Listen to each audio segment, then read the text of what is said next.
अस्सलाम वालेकुम स्टूडेंट्स, आज हम डिस्कस करेंगे डिटेल में चैप्टर 3 के न्यूमेरिकल्स। ठीक है, एक्सरसाइज प्रॉब्लम को और विद कॉन्सेप्ट के साथ। ठीक है, तो अगर आप इस वीडियो को ध्यान से देख लेते हैं तो आपको एक्सरसाइज में कोई प्रॉब्लम नहीं रहेगा। अगर आप इस चैनल पर नए हैं तो मेरे चैनल को सब्सक्राइब कीजिए, लाइक कीजिए और शेयर कीजिए।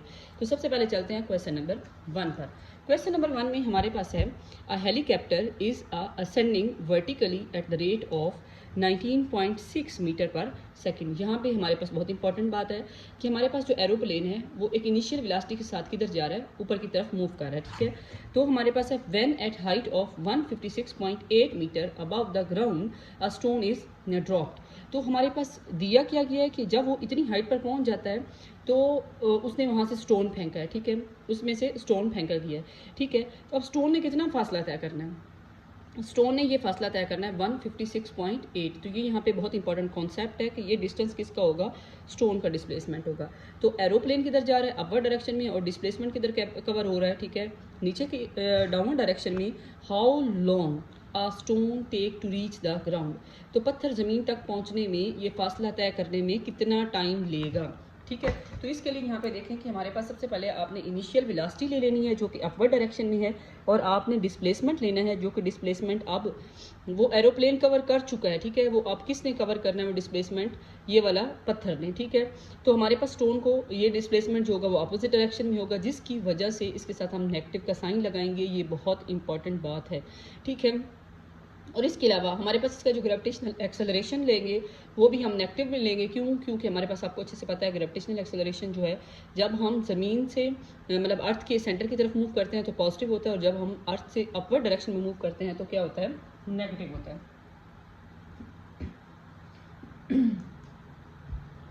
तो यहाँ पे हमारे पास क्या होगा, हम इसके लिए इसको सॉल्व आउट करने के लिए, तो अब बहुत अच्छे से पता है आपको, तमाम पॉइंट्स नजर आ रहे हैं कि वी आई है, डिस्टेंस है, अच्छा जी एक्सेलरेशन है। तो हमारे पास कौन सी इक्वेशन यूज होगी, हमारे पास इक्वेशन ऑफ मोशन इस्तेमाल होगी जो कि एस इक्वल है V I T plus 1/2 G T square.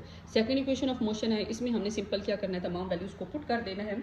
इसमें पुट करेंगे तो सबसे पहले देखें कि डिस्टेंस की वैल्यू हमारे पास कितनी है, -156.8। ठीक है, वेलोसिटी की कितनी है, 19.6 टी। ठीक है, और हमारे पास जी की वैल्यू कितनी है, 9.8 माइनस, ठीक है, और टी स्क्वायर। इसको अगर आप इसकी कटिंग करें तो इसका जो आंसर आता है वो हमारे पास आता है 4.9। ठीक है, और इसको हम क्या करेंगे, थोड़ा सा टी को, क्योंकि हमने टी फाइंड करना है तो यहाँ पे टी है, यहाँ पे क्या है, टी स्क्वायर है, तो इसको हम जल्दी से सॉल्व कर लेते हैं। तो सबसे पहले हम लोग इसको एक साइड पे कर देते हैं तमाम वैल्यूज़ को। तो हमारे पास जब हम लिखेंगे तो पहले आएगा टी स्क्वायर, इसके साथ आएगा 4.9। ठीक है, और वो भी किस में, माइनस में। ठीक है, यहाँ पे हमारे पास माइनस था, वो माइनस जब दूसरी साइड पे जाएगा तो क्या हो जाएगा, पॉजिटिव हो जाएगा। ठीक है, तो यहाँ पे हमारे पास ये इधर जाएगा तो ये नेगेटिव हो जाएगा 9.6 टी, और डिस्टेंस जो हमारे पास है वो क्या हो जाएगा, वहीं पे है तो पॉजिटिव ही रहेगा। ठीक है, मैंने एक ही मतलब 2-3 स्टेप यहाँ पर करने थे तो मैंने एक ही लाइन में कर दी है। एक तो सबसे पहले हमने कटिंग कर देनी है, माइनस को उधर बाहर मल्टीप्लाई कर देना है। ठीक है, तो ये सारी लाइन जब हम दूसरी साइड पर ले जाएंगे तो माइनस वाला उधर जाके प्लस हो जाएगा, ये उधर जाके नेगेटिव हो जाएगा, ये ऐसे ही रहेगा।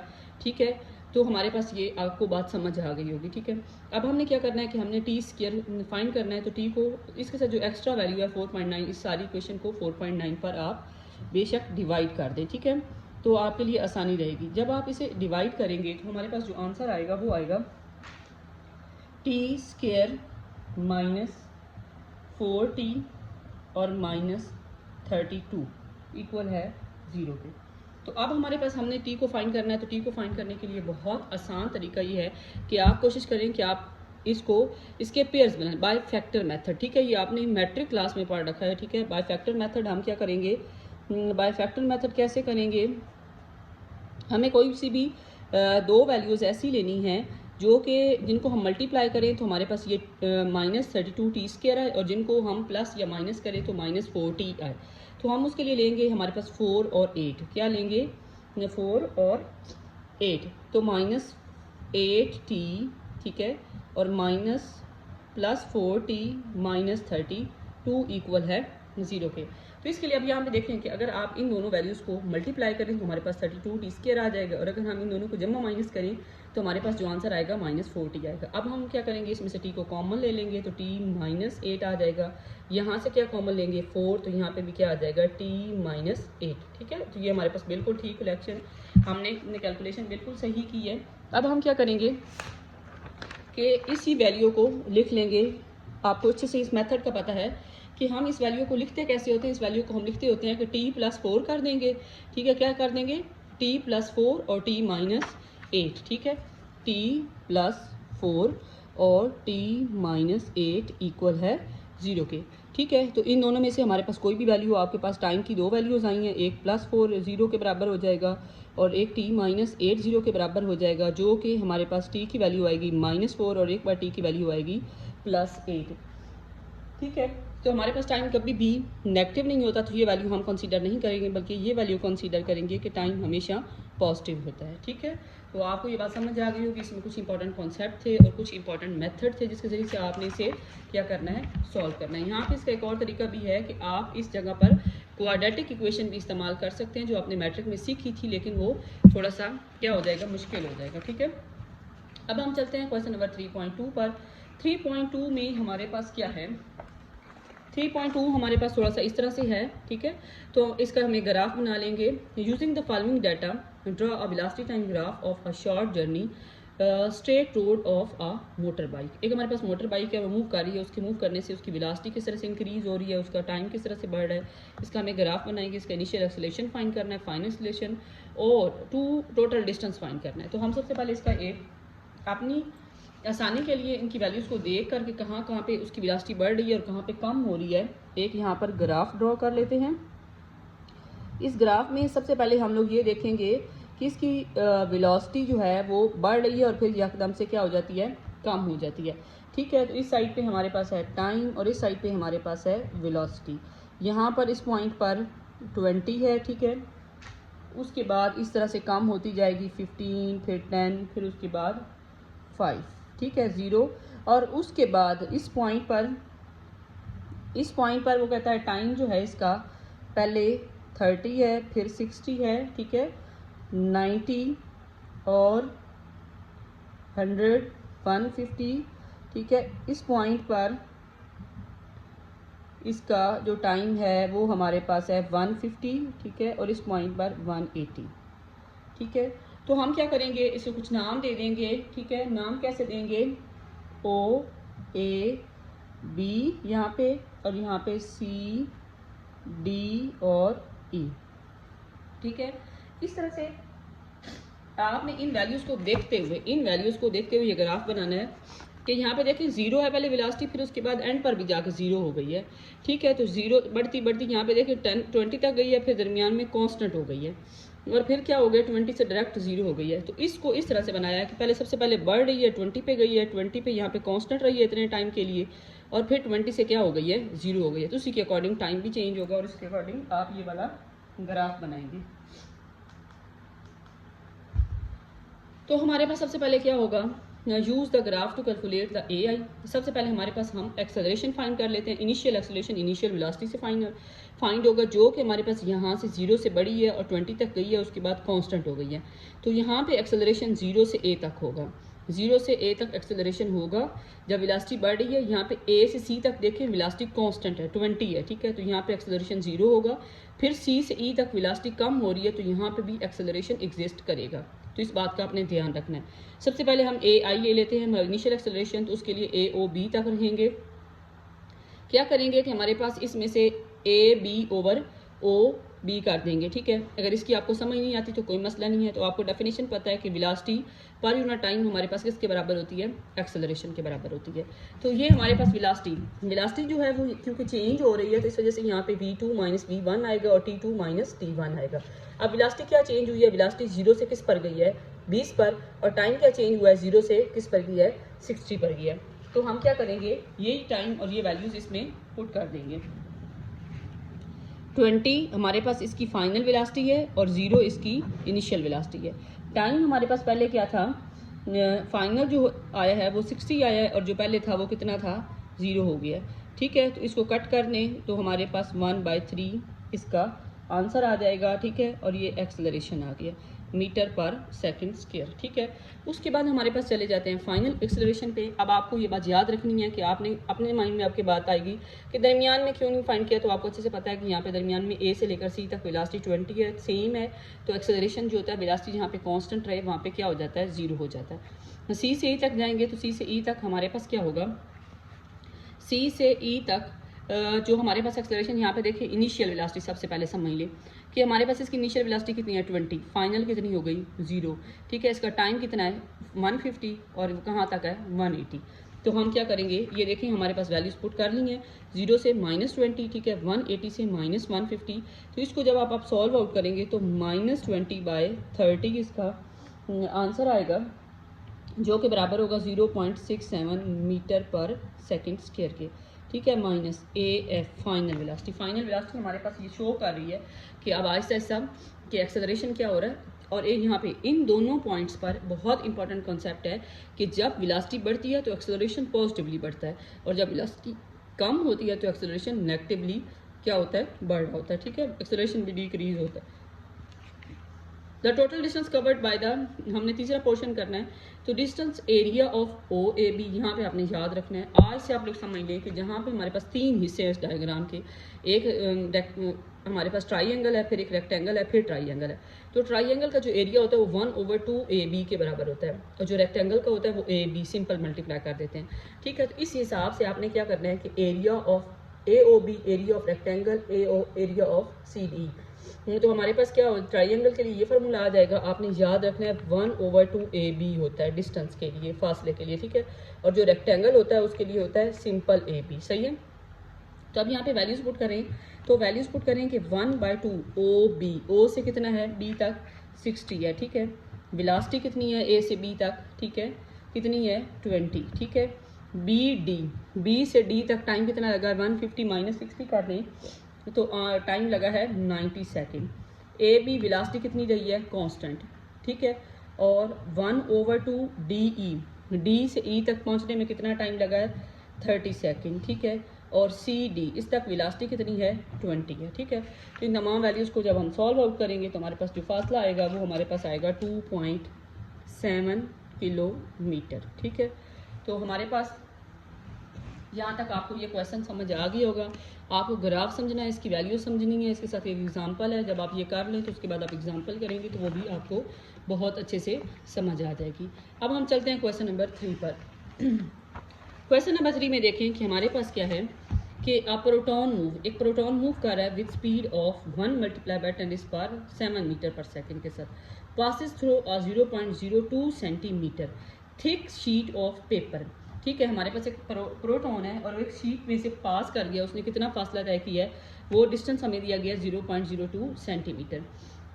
इमर्ज विद द स्पीड हमारे पास है 2 × 10⁻⁶, तो उसकी स्पीड क्या हो गई है, कम हुई है, ठीक है, टकराने के बाद। Assume using deceleration, find the retardation and time taken to pass through the paper. आपको पता है कि हमारे पास जब वेलोसिटी बढ़ती है तो एक्सेलरेशन पॉजिटिवली बढ़ता है, ठीक है, एक्सेलरेशन होता है लेकिन पॉजिटिव होता है, और जब वेलोसिटी डिक्रीज होती है तो एक्सेलरेशन क्या होता है, नेगेटिव होता है।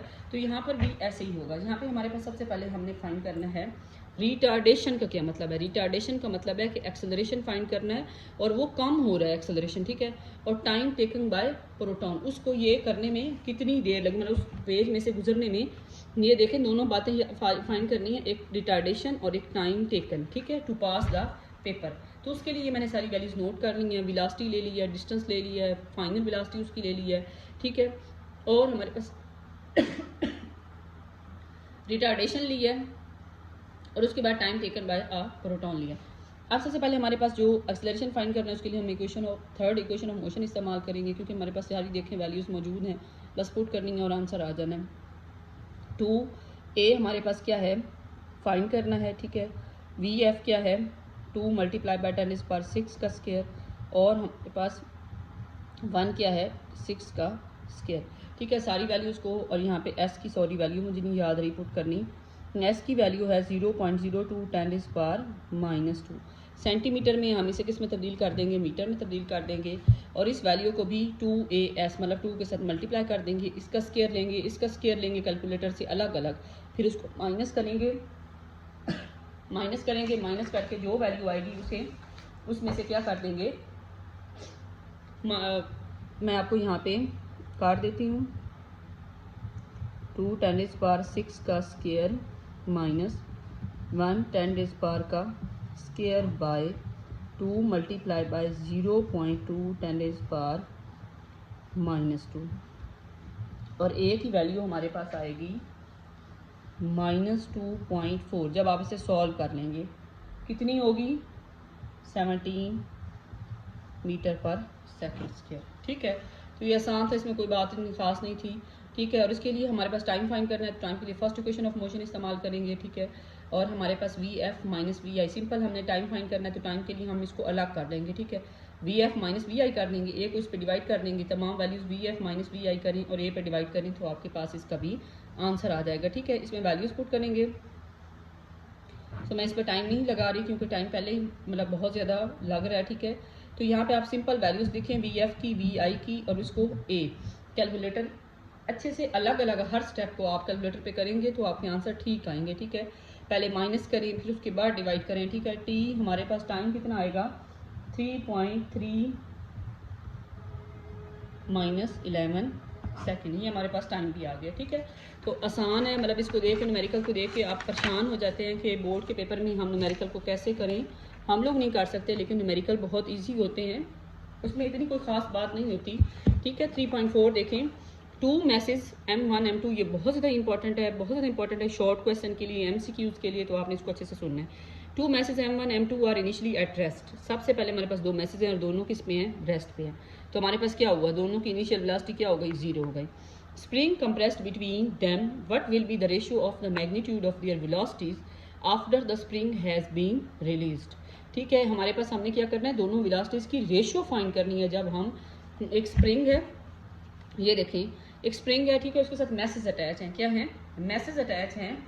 ठीक है, और उन मैसेज के साथ क्या है, अब शुरू में स्प्रिंग आराम से, ठीक है, रेस्ट पे है, तो दोनों की वेलोसिटी क्या, इनिशियल 0 है। जब हम इस स्प्रिंग को यहाँ से पकड़ के ऐसे खींचेंगे, ठीक है, अपोजिट डायरेक्शन में, तो उनकी वेलोसिटी चेंज होगी, v1 प्राइम v2 प्राइम। तो वो कहते हैं इसमें रेशियो फाइंड करें, क्या फाइंड करें, रेशियो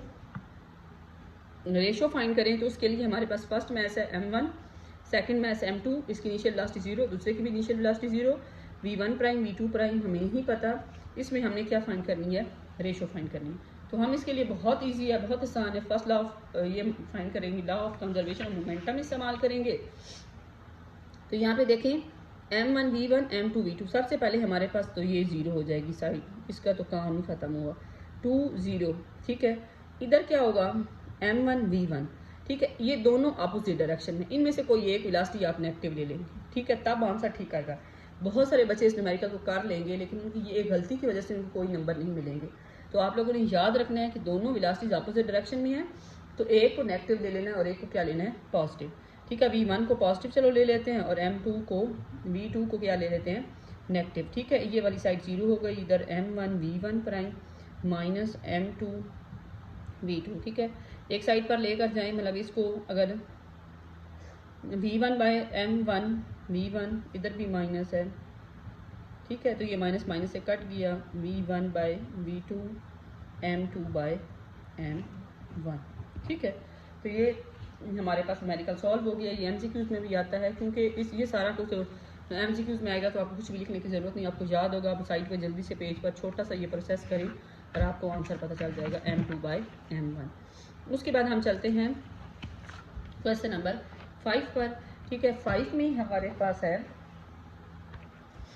5 में देखें कि हमारे पास ये देखने में लेंथ ही है, लेकिन ये पेपर में आता है। ठीक है, ये ऐसा नहीं है कि पेपर स्टेटमेंट बड़ी है तो पेपर में नहीं आएगा। अब यहाँ पे देखें एन ओबिया, ठीक है, ऑफ मैस, ये बायोलॉजी का एक वर्ड है। ठीक है, 1 मल्टीप्लाई बाय 10⁻⁻12 किलोग्राम इसका मैस है। Prop itself through a water by blowing a jet of water through a tiny और फिश।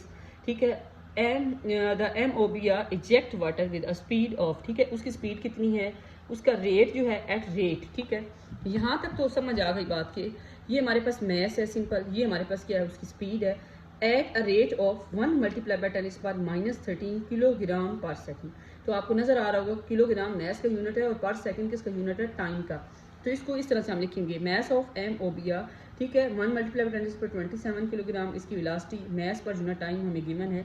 और हमें क्या कहा गया है, assume that the water is being continuously replenished so that the mass of the MOBR remains the same. What would be the acceleration? इसमें कोई ख़ास बात नहीं, थ्योरी बहुत बड़ी है तो इसमें दिया हुआ कुछ भी नहीं। ये देखिए 3 वैल्यूज़ दी हुई हैं और 2 बातें पूछी हुई हैं, तो आपने इस चीज़ पर नहीं जाना कि इतनी बड़ी स्टेटमेंट दी हुई है, मैं इसको कैसे पढ़ूंगा, कैसे समझूंगा।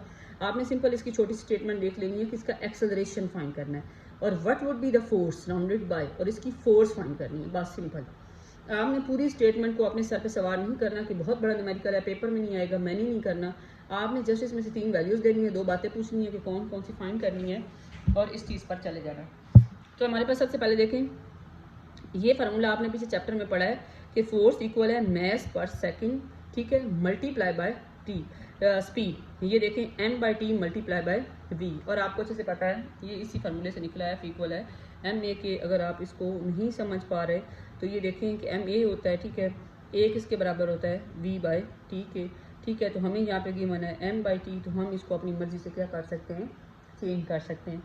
तो हमारे पास यहाँ पे मैथ्स पर यूनिट टाइम हमें सीधा दिया गया है, तो हमें ज़रूरत ही नहीं है इसकी मतलब सॉल्व करने की। तो यहाँ पे 110 पर क्या है, -4 है। देखने में न्यूमेरिकल बहुत मुश्किल है लेकिन करने में बहुत आसान है, ठीक है। फिर इसका हमारे पास जो डायरेक्ट आंसर आएगा वो आएगा 1 मल्टीप्लाई बाय 10 पावर -17 सामने नज़र आ रहा है। ये देखें मल्टीप्लाई करेंगे तो पावर जमा हो जाएंगी, ठीक है। पावर जमा कैसे होंगी, -3 -4 जमा करेंगे तो ये हमारे पास इसका आंसर आ गया, ठीक है। यूजिंग न्यूटन सेकंड लॉ हमारे पास फोर्स फाइंड करनी है, तो फोर्स के लिए F इक्वल है ma के, F इक्वल है ma के। अब m बड़ा मैस लेना है, ठीक है। a एक्सेलरेशन फाइंड करना है हमने किस चीज़ के लिए, ठीक है, वाटर का एक्सेलरेशन फाइंड करना है on the MOBR if it moves with a constant velocity through the water, ठीक है। ये हमने फोर्स फाइंड कर लिया उसके लिए, ठीक है। और उसका एक्सेलरेशन फाइंड करना है MOBR if there was no force on MOBR other than the reaction force caused by emerging jet. तो उसके लिए आपने मैस m को बड़ा लेना है, ठीक है। तो हमारे पास F फोर्स की वैल्यू क्या आई है 1 मल्टीप्लाई बाय 10 -17 और मैस की वैल्यू हमारे पास आई है 27। ये ऊपर जाकर क्या हो जाएगी पॉजिटिव, जब हम इसको माइनस करेंगे तो हमारे पास सिर्फ 10⁻⁵ बचेगा, ठीक है, या -27 ऊपर जाकर क्या हो जाएगा पॉजिटिव हो जाएगा। और हम इसकी वैल्यू पुट करेंगे तो हमारे पास इसका आंसर आ जाएगा, ठीक है।